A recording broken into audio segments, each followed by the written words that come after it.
So we finally got an update about Final Fantasy XVI, and because of that update, we also have an update on a showcase in October or some sort of PlayStation event in October. It's really interesting how this is all unfolding, and we're going to get right into it. But before we do that, if you could do me a huge favor, like, subscribe, it helps the channel a ton. Now let's talk about this update with Final Fantasy XVI and what this means for PlayStation Showcase or State of Play or whatever is happening in October. So this is translated by @Atai Kimochi over on Twitter. She translates a ton of stuff, especially related to Final Fantasy. So big shout out to her. Thank you so much. So she tweets out saying, Yoshi P said during TGS 2022, the next FF16 trailer will be out in October 2022. He also mentions the following. They are in the final stretch. VFX is complete, but there's so much sound that the sound team got mad, LOL.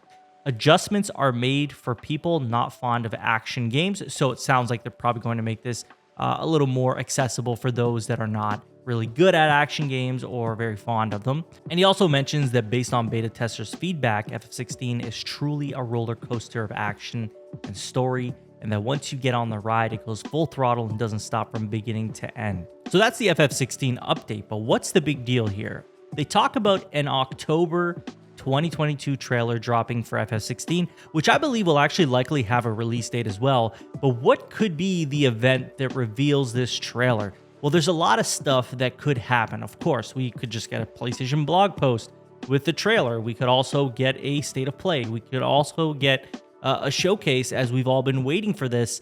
But the reason why I believe this could more likely point towards a showcase is because we've also heard a lot of rumors from reliable sources talking about Spider-Man 2 getting a showing very soon. So it ties together. It makes you believe that, oh, maybe these are going to be shown at the same time or at the same event. So there's a reason why I feel this way.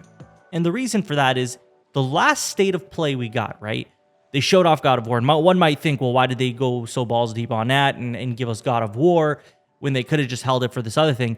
Well, I believe that they're trying to show everything pre-2023. So anything that's dropping in 2022 in terms of their first party, they want to show that off. They want to let you know, okay, this is it. We're going to show you everything that's coming for this year, which makes sense. And then the future games showcase or PlayStation Game Showcase should focus on 2023 and beyond, which in this case, it would. We'd have Spider-Man 2, we'd have Final Fantasy 16, and a bunch of other first-party titles that we've been waiting on. So I feel like this comes together really well, and it makes a lot of sense, especially because we've seen Final Fantasy 16 at the last showcase that we saw. So it makes a lot of sense that this would be the case. And if that is the case, boy, oh boy, we are in for a treat, because there is so much that we don't know about 2023 for first-party PlayStation games and some third-party deals as well. Obviously, Final Fantasy VII Rebirth is a big one too. I don't know that we're going to see that just because, you know, that game's not kind of out too soon. I feel like that's looking more like a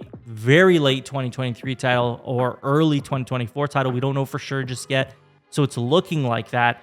I don't know if this will be the spot for it, but needless to say, I think what everybody, for the most people, are looking for is first-party PlayStation titles. This really feels like the first time we've actually got something close to, you know, confirmation of some sort of event happening for PlayStation. And the reason why I'm leaning more and more into this direction of it being a PlayStation showcase is because there's no Square Enix planned events around that time, right? So TGS is passed.